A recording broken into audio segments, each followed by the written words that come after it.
देश का एक आम युवा 12 साल तक स्कूली शिक्षा पूरी करता है, फिर 3 साल कॉलेज में पढ़ाई कर अपनी ग्रेजुएशन पूरी करता है, फिर नौकरी के लिए कंपटीशन परीक्षा की तैयारी करता है, अपने परिवार से दूर हो जाता है, त्योहारों में घर जाना भी बंद कर देता है। 1 साल, 2 साल, 3 साल तक तैयारी करता रहता है और जब अपनी पूरी तैयारी के साथ परीक्षा देता है तो पेपर लीक हो जाता है, न्याय के लिए संघर्ष करता है, पुलिस के लाठी डंडे खाता है। उस युवा का मनोबल टूट जाता है, लेकिन नरेंद्र मोदी सरकार में उसकी सुनने वाला कोई नहीं होता, क्योंकि नरेंद्र मोदी के लिए युवाओं का भविष्य नहीं, पीआर ज्यादा जरूरी है।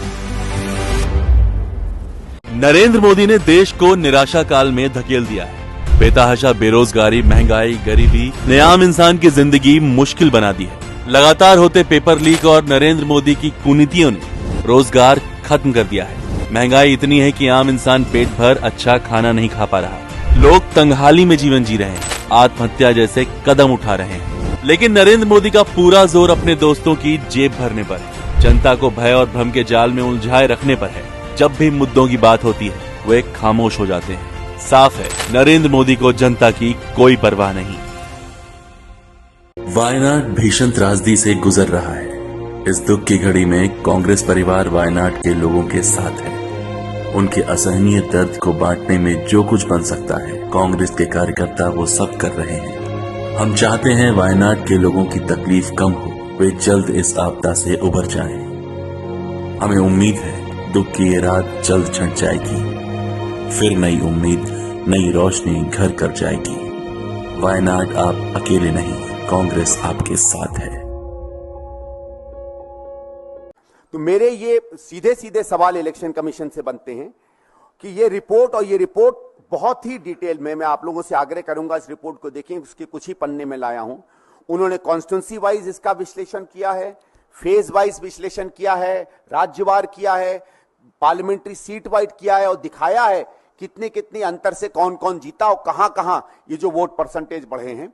और जैसे मैंने कहा, यह भी रुचिपूर्ण बात है कि कुछ ऐसे राज्यों में जहां कम से कम विपक्ष के या उन लोगों के जो भारतीय जनता पार्टी को तीखी नजर से या आलोचना की नजर से देखते थे, हमारे हिसाब से जिन राज्यों में भारतीय जनता पार्टी या उनके अलायंस को अच्छा नहीं करना चाहिए था या जिनमें उन्होंने उम्मीद से ज्यादा अच्छा किया, वो सब ऐसे राज्य हैं जहां इस तरीके की हेराफेरी सबसे ज्यादा पाई गई है।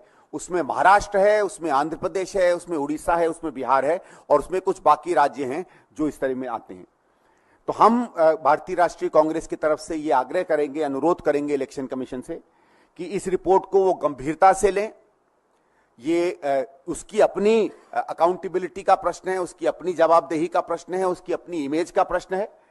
सामूमन आप जानेंगे कि हिंदुस्तान के लोग, हमारे वोटरों ने हमेशा इलेक्शन कमीशन को एक सम्मान की स्थिति में पाया है, लेकिन पिछले कुछ सालों से, खासकर 8-10 साल से जिस तरीके के उसके काम रहे हैं, उसकी कई चीजें संदेह के घेरे में आती हैं।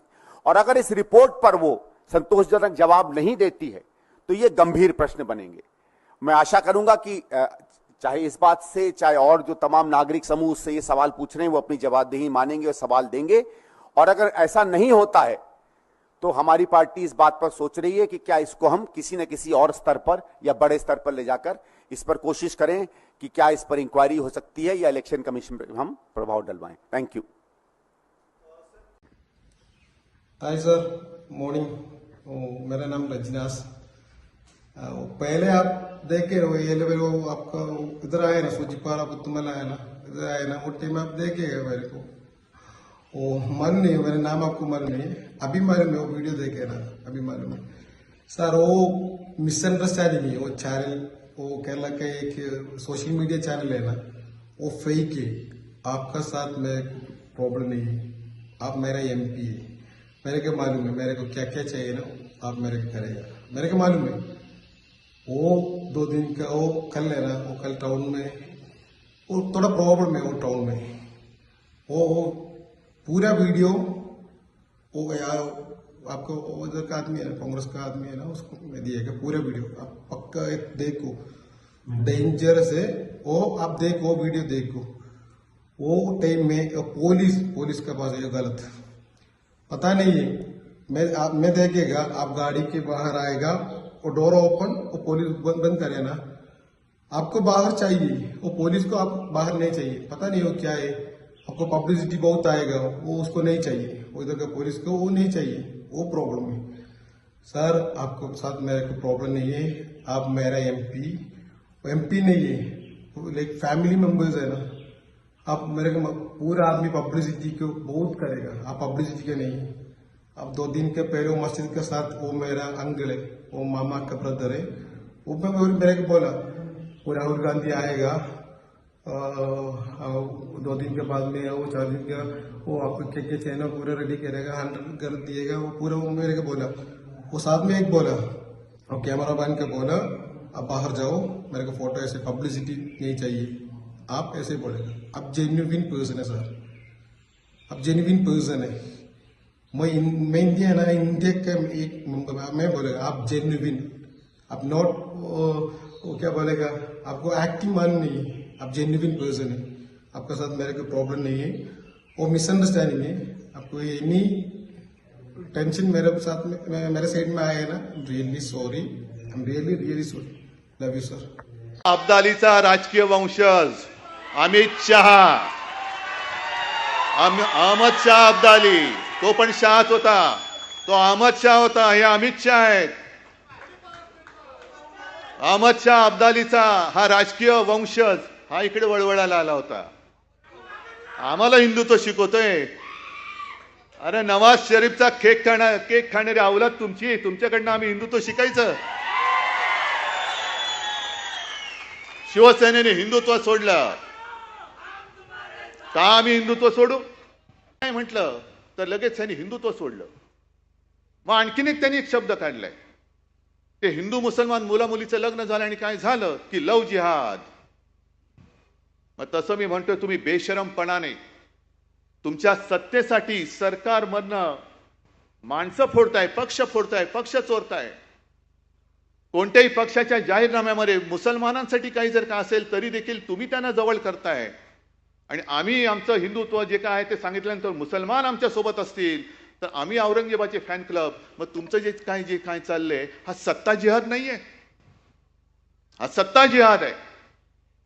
सत्तेसाठी वाटेल ते, म्हणजे तुम्ही काही करा पण आम्हाला सत्तेत घेताय तर तुम्ही आमचे। आव्हान आहे, तुम्ही पक्ष चोरला, चिन्ह चोरलात, सुप्रीम कोर्टामध्ये निकाल लागणार आहे उद्या, त्याची उद्या का 6 तारखेला सुनावणी आहे। आमचा न्यायदेवतेवरती विश्वास आहे, येत्या 5, 10, 50 वर्षामध्ये निकाल नक्की लागेल ना। आता एवढा आमचा विश्वास आहे, आमचा अंधविश्वास आहे न्यायदेवतेवरती।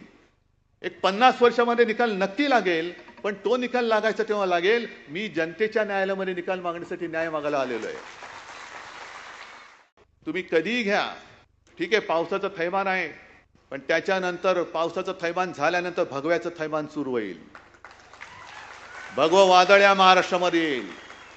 आणि अमित शहाना सांगतोय, अब्दालीला सांगतोय की या लोकसभेत जेवढे वळ तुमच्यावरती उमटलेत त्याच्यापेक्षा, जसं संजय तुम्ही बोललात ना, शिवसेना प्रमुख म्हणायचे की माझ्या पाठीवरती आता एवढे वार झालेत की वार करायला जागा नाही, तसं या विधानसभेच्या निकालानंतर अब्दाली तुमच्या भाजपवरती एवढे वळ उठतील की पुन्हा वळ उठवायला जागा शिल्लक नसेल, आणि मग तुमची वळवळ ही महाराष्ट्रामध्ये कायमची गाडली गेलेली असेल, आणि ती गाडण्यासाठी सज्ज व्हा, हातामध्ये मशाल घ्या, आणि ह्या चोर बाजाराला, दरोडेखोरांना जसं औरंगजेबाची कबर तिकडे आपण बांधली तशीच भाजपची राजकीय कबर या महाराष्ट्रामध्ये बांधा। जय हिंद, जय महाराष्ट्र। अंधविश्वास आहे न्यायदेवतेवरती, एक 50 वर्षामध्ये निकाल नक्की लागेल, पण तो निकाल लागायचा तेव्हा लागेल मी जनतेच्या न्यायालयामध्ये निकाल मागण्यासाठी न्याय मागायला आलेलो आहे। आणि आजचं हे जे शिबिर आहे, हे शिबिर, आणि तुम्ही सगळे माझे शिवसेनेचे वकील आहात, जनता आपला न्यायाधीश आहे, आणि त्या न्यायाधीशाकडे जाऊन आपल्या संघटनेची, आपल्या शिवसेनेची बाजू मांडणारे तुम्ही शिवसेनेचे दूत आहात, शिवसेनेचे वकील आहात। ही जनता न्यायालयामध्ये सुनावणी आजपासून सुरू झाले, आणि निवडणुकीचा निकाल लागेल तेव्हा जनतेच्या रूपाने बसलेला तिकडे तो जनता जनार्दन रूपी न्यायाधीश असेल, त्यांनी दिलेला न्याय हा आपल्या बाजूने असेल, हा मला आत्मविश्वास आहे, हा मला आत्मविश्वास आहे। मराठी माणसाची सुद्धा जी एक एकजूट आहे, हिंदूंची एकजूट आहे. जातीपाती धर्म भांडणं लावायची, समाजात भांडणं लावायची आणि स्वतःची घरं ही चांगली सजवायची, दुसऱ्यांची घरं जाळायची, त्यांच्या होळ्या पेटवायच्या आणि तुमच्या पोळ्या भाजायच्या. हे हिंदुत्व आमचं छत्रपती शिवाजी महाराजांनी आम्हाला नाही शिकवलं. हे अब्दाली, हे तुमच्या औरंगजेबाने तुम्हाला शिकवलेलं हिंदुत्व असेल कदाचित, ज्याला आम्ही हिंदुत्व मानत नाही, ज्याला आम्ही मानत नाही. त्यानंतर आम्हाला जे वाटत होतं की हिंदुत्व हिंदुत्व हिंदुत्व आहे ना, त्यावेळेला हा एक विचार होता, नक्की होता. पण आम्ही जे काय हिंदुत्व म्हणतोय, तो हिंदुत्व हा छत्रपती शिवाजी महाराजांचा जो महाराष्ट्र धर्म आहे, त्या महाराष्ट्राला धर्माला पुढे नेणारं आमचं हिंदुत्व आहे, साधू संतांचं हिंदुत्व आहे.